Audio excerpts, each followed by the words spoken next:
Hi, I'm Bob Ingram, and I'm here today with Danny Omasta, who's the restoration shop managers for Rhodes Scholars.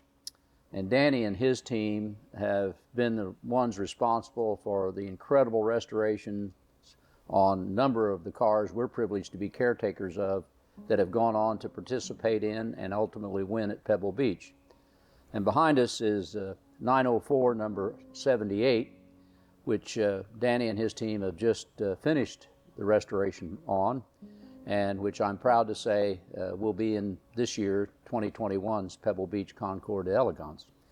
Danny, you've obviously, you and your team have done a phenomenal job of restoring a number of very rare aluminum Porsches.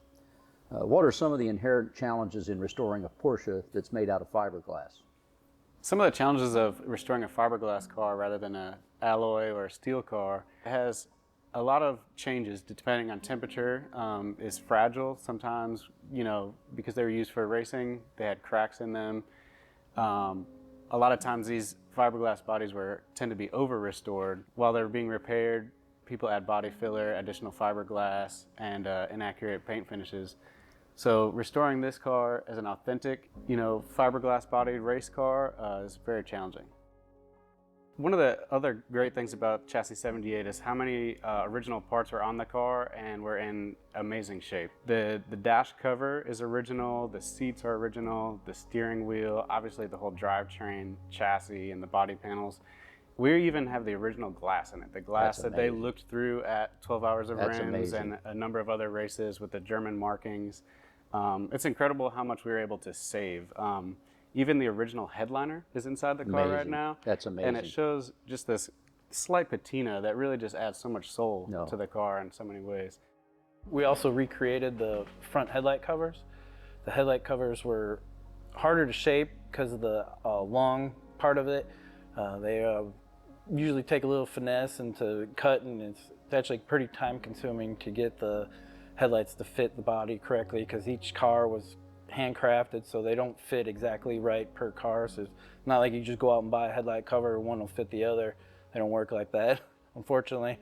But yeah, we also went through and found the correct hardware and made sure they had the right diameters, heads on the hardware, and they're all flat heads. So we went through and did all that.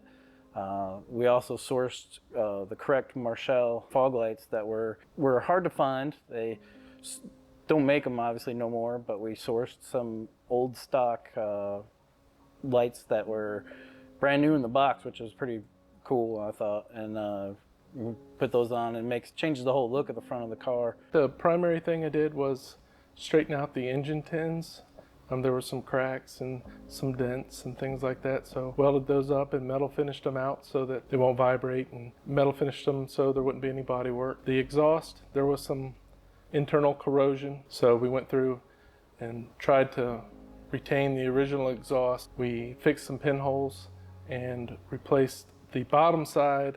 Baffles had maybe drugged the ground in racing or something in the past, so we had to cut the baffles off the bottom and remake those. It was kind of a challenge, but because half of the car inside, like the dashboard and all that, is still the same original dashboard. And that's when it takes you a little bit more time, when you had to put everything back together without scratching or tearing anything out of there to keep it to the point that it is right now. Another complicated area on the car was the side windows. It's multiple pieces, seals going on, rubber gaskets, and one of the key things at the end was also replicating the plexiglass logo and seal, which isn't just duplicating that, but also finding the exact temperature, the depth that it goes into the material, and replicating each aspect. Some of the challenges of working with that super soft aluminum, it scratches super easy. So any sort of surface scratch might look easy to get out, but in reality it takes hours upon hours of sanding and polishing and resanding and repolishing to get that minute scratch out. We don't change history, we try to bring back history the way that it's supposed to look like. And one of the things we did on this car was strip down all the paint and all the bodywork, and we find out that car was in the original structure, the fiberglass was in pretty good condition, so we didn't have to do a lot to it. But we did fix a couple areas. This car has hundreds of hours. Danny and a lot of people involved in this car, hundreds of hours of research. Like I said, we try to keep history. We need to recreate what this car looks back in the 1960s, and so we did. It's really hard not to over restore one of these cars because it's so easy to. Yeah, and as we've both seen in many other 904s, people finish them out, slick them out. So they've kind of deleted the molds because they would pull the fiberglass, and it would be pretty crude with all the air pockets as we've seen on original 904s. And this car had it too. It's just that we didn't erase it, and that was kind of the exciting part. And as we both struggle with, it's like it's so ugly, but we have to preserve it. So that's how they were built, and in that time frame and the circumstances. Yeah. Yeah. Good point.